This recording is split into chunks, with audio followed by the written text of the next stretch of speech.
Hello, lovely podcast people. I hope you're well. This is, I guess, what would be called a pilot podcast or a preliminary podcast or a primer podcast. I don't know. It's a fairly off-the-cuff podcast.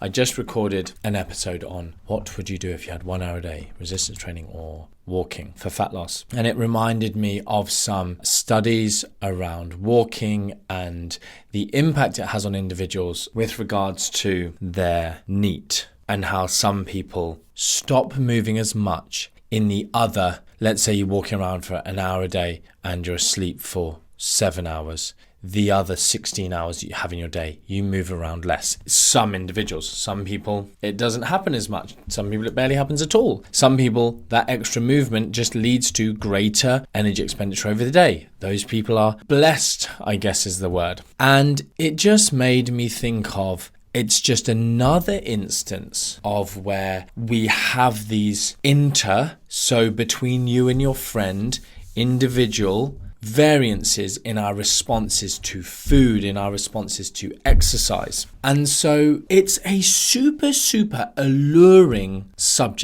topic. I did my dissertation for my undergraduate degree on genetic differences on what's called the angiotensin converting enzyme polymorphism between different individuals and their habitual strength levels. So I was super interested in this area. And then I did my master's research on food intolerance testing, the difference between different individuals and their IgG immunoglobulin G responses to different foods and the levels of those immunoglobulins in their blood to a whole panel of 50 plus different foods in athletic population. I don't know if you're watching, again, as I mentioned in one of my previous episodes on Spotify, you can now watch on videos. Over there over my right shoulder is such a test that, for legal reasons, I would say allegedly, is complete and utter BS. So it's an alluring subject. I am totally on board with the fact that it is super duper interesting, and I will be the first to shout from the rooftops when we can use it. However, to this day, there are just these DNA tests, these microbiome tests, these glucose response tests are absolute rubbish. Now, first and foremost, there are instances where we can test stuff. We can test someone's genetics and we can say that someone has certain genes. The problem is almost categorically, with regards to nutrition, we don't know what those genes mean. We can say they might increase the likelihood, like we have the FTO gene, which means you are likely to have a higher BMI. You are likely to have a higher appetite. But what good does that do you? Because it doesn't tell you, I called out a certain other, original gangster, OG of the nutrition evidence-based research world on this, because he was going around saying, if you're a female and based on your menstrual cycle, during certain phases of your menstrual cycle, your appetite goes up, and during this time we should increase protein intake if you're trying to get fat loss. But the problem is that if someone's trying to lose fat, we will try to help them with their appetite with an elevated protein intake. And there is nothing to say, let's say we've elevated it to this industry standard of 2 grams per kilogram, then okay, during this week you're a bit more hungry, let's increase it further. Like, you can't just keep increasing and if we could, we'll increase it until that individual has maximally got their appetite under control, and any more protein doesn't seem to do anything. We want to keep their dietary variety and XYZ. So you've got no extra leverage in that week. You just need to probably go, as I talked about on my tour, to thousands of people, is just increase your calories in that week. Just take a step back, reduce the speed of progress by 25% that week, going back to maintenance. Simples. And lots of other people have now taken that message and run with it and pretend that it's their own, but whatever. So going back to this whole thing of like personalized nutrition, these people are sadly just sellouts. Tim Spector, a few times I've shied away from saying his name, but at least a year or more ago, I said on air, I think it was on a guest podcast or somewhere, I need to find it out so I can be like, I spotted it first.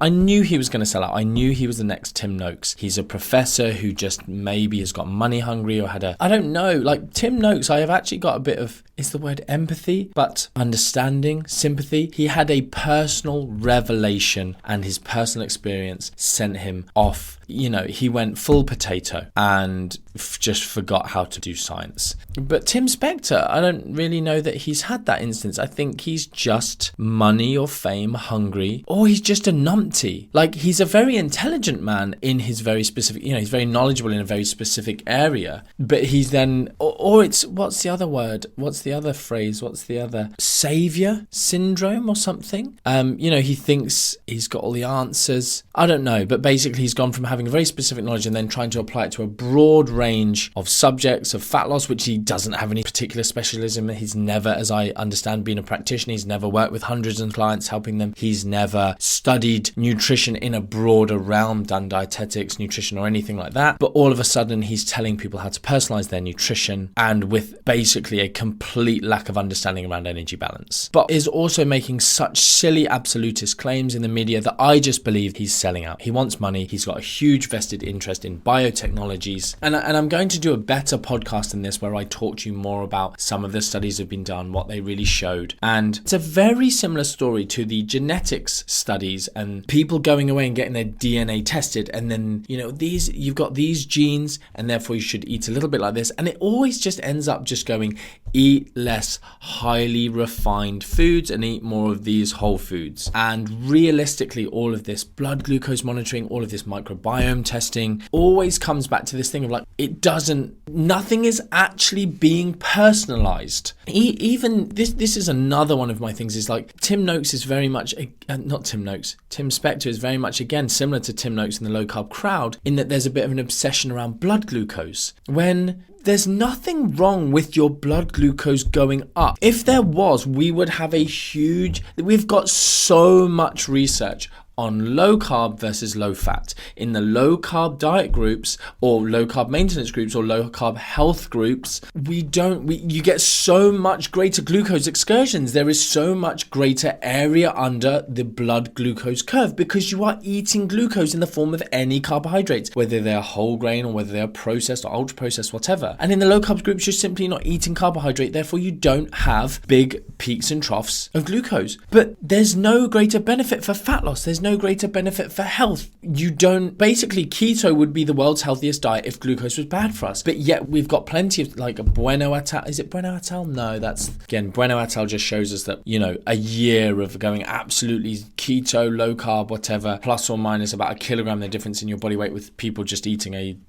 pretty standard, crappy, not even high protein, low fat, whatever, typical standard dietary guidelines type diet. But we've got the, MAPI diets, which is fairly macrobiotic, which vegan-esque diets. We've got some of Kevin Hall's studies on, I believe it was purely vegetarian, I think it was, versus I think ketogenic diets, at least very low carb, I believe it was, yeah. And, greater fat loss in the low fat, high carb diets and greater reduction in appetite or self-chosen, ad libitum eating calorie intake. Just this idea that if you do this thing, if you add apple cider vinegar to a meal or a food like this glucose goddess Gimp, GGG, glucose goddess Gimp. Wow. There you go. Hammered it. Nailed it.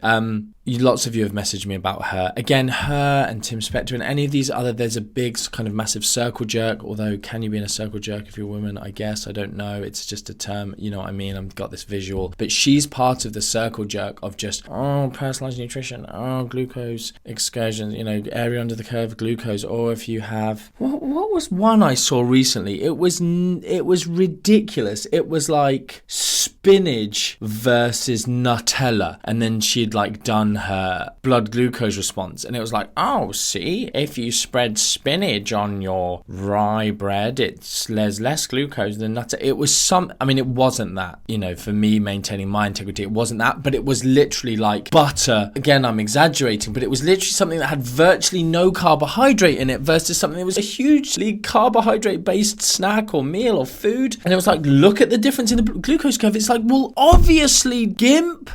You can go find it, whatever. Anyway, lots of you have been messaging me about her. She's of the same ilk as Tim et al. Glucose isn't bad. We know there's certain foods we probably should eat less of. It's those ultra processed foods. But a food that happens to release its glucose at a different speed to another one doesn't, or has higher, more or less glucose doesn't make a difference. And suddenly adding apple cider vinegar, so it changes the way you break down that food. It doesn't. We look at endpoints. On Mac Nutrition Uni, we talk about endpoints. Like someone's appetite might change in an acute period of measurement in the study, in a fat loss depending on diets. But if at the end of the study they haven't lost different amounts of fat, or someone's metabolism might change in a different way, but their metabolism might slow down more, but their appetite might reduce more, which is actually something we do see, which is something I definitely want to do a little, because I talk about this often and I want to do a short, succinct, very explanatory podcast on this, which is about energy flux and appetite and the drivers of appetite, because I think it'd be helpful for people to understand. Anyway, so we talk about these endpoints,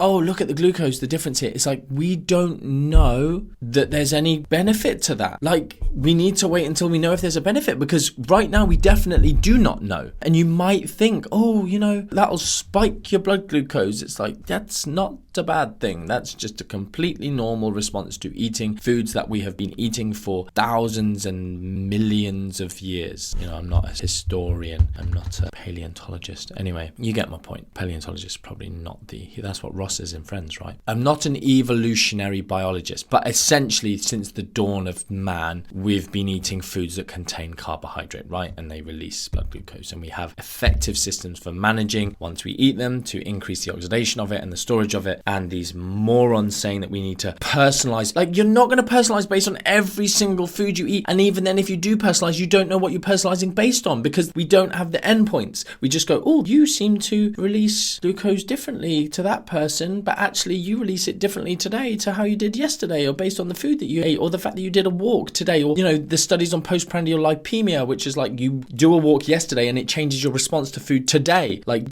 Professor David Stencil, one of my amazing professors, that was doing the studies in the 90s. Anyway, cool. So that was just more of a little rant, an introduction. I feel like I owe it to lots of you, because you've been sending so many messages about this junk science and people wearing these continuous blood glucose monitors in some kind of crazy aim to optimize their nutrition. It's silly. And I'll do a better podcast with references and that's planned. This one was just off the cuff of my last podcast. Anyway, hope you enjoyed that. I quite enjoyed it. And until next time, much love.